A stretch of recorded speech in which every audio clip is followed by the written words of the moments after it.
Ketua Umum PDI Perjuangan Soekarno Putri telah kembali mengeluarkan instruksi.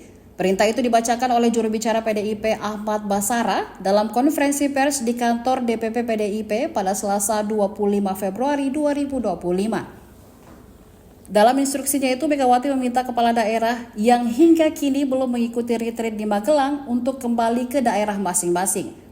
Menurut Basara, instruksi itu keluar setelah Kementerian Dalam Negeri menegaskan bahwa retreat bisa diwakili oleh sekretaris daerah masing-masing jika kepala daerah berhalangan untuk hadir. Soal narasi yang melarang kepala daerah ikut retreat di awal instruksi Megawati, Basara menekankan jika ketum tak pernah melarang. Sebelumnya, Gubernur Jakarta Pramono Anung dan 18 kepala daerah PDIP lainnya baru mengikuti retreat di Akmil Magelang pada Senin 24 Februari 2025. Mendagri Bima Arya sebelumnya menjelaskan bahwa tersisa 10 kepala daerah yang tidak mengikuti retreat, termasuk Gubernur Bali Iwayan Koster. Ketua Umum PDI Perjuangan tidak pernah melarang.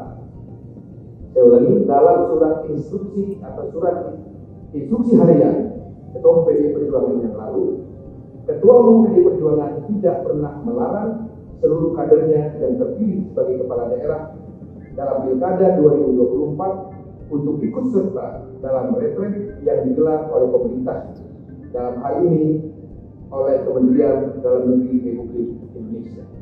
Teman-teman bisa membuka kembali materi yang tertulis dalam instruksi harian Ketua Umum PDI Perjuangan sebagaimana dimaksud. Dalam instruksinya yang dikeluarkan pada 20 Februari 2025, Ketua Umum PDI Perjuangan Ibu Megawati Soekarno Putri sangat jelas meminta kepada seluruh kadernya yang terpilih sebagai kepala daerah di Pilkada 2024 untuk menunda terlebih dahulu perjalanan mereka ke Magelang, Jawa Tengah, dan menunggu arahan lebih lanjut dari Ketua Umum PDI Perjuangan. Kedua, bagaimana dengan kepala daerah asal PDI Perjuangan yang belum berangkat ke Magelang, di mana acara retreat itu diselenggarakan? Ibu Megawati Soekarno Putri selaku Ketua Umum PDI Perjuangan meminta kepada para kadernya yang terpilih sebagai kepala daerah untuk tetap berada di daerahnya masing-masing supaya bisa langsung bekerja untuk melayani rakyat. Download Tribun X sekarang, menghadirkan lokal menjadi Indonesia.